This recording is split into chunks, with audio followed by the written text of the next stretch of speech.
Hello there, how are you? Welcome back to Revelation.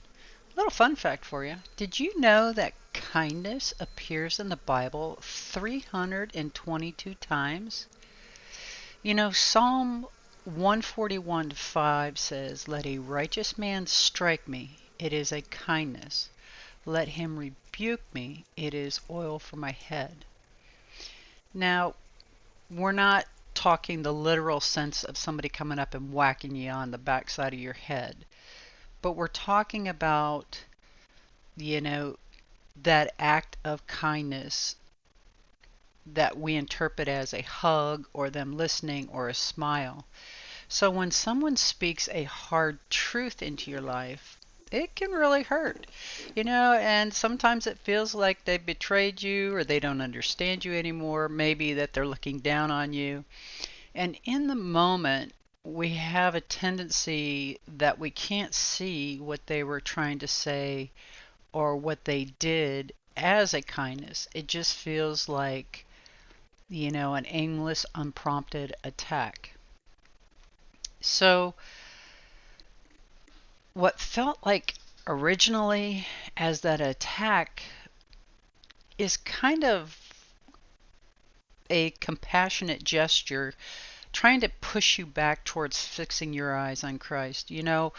Once you get your eyes back on Him, you can actually look back and say, wow, I was in a pretty bad place, or thanks for that kind strike, from a family member or a friend.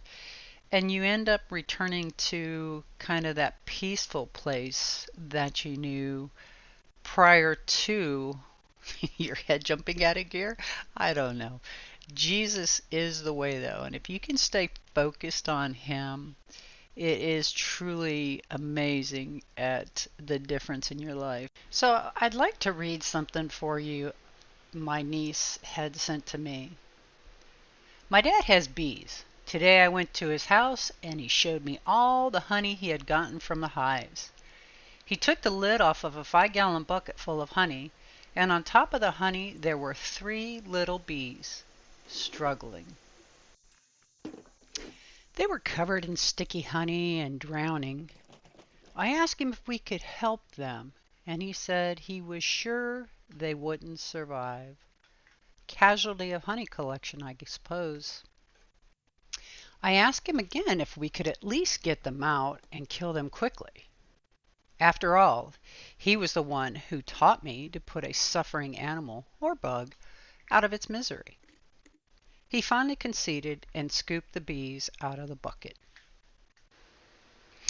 He put them in an empty yogurt container and put the plastic container outside because he had disrupted the hive with the early honey collection. There were bees flying all over outside. We put the 3 little bees in the container on a bench and left them to their fate. My dad called me out a little while later to show me what was happening. These little bees were surrounded by all of their sisters, and they were cleaning their sticky, nearly dead bees, helping them to get all of the honey off of their bodies. We came back a short time later, and there was only 1 little bee left in the container. She was still being tended to by her sisters. When it came time for me to leave, we checked one last time, and all the bees had been cleaned off enough to fly away, and the container was empty. Those 3 little bees lived because they were surrounded by family and friends who would not give up on them. Family and friends who refused to let them drown in their own stickiness and resolved to help until the last little bee could be set free. Be sisters, be peers, be teammates. We could all learn a thing or two from these bees. Be kind always. Author unknown. Art by Autumn Sky Morrison.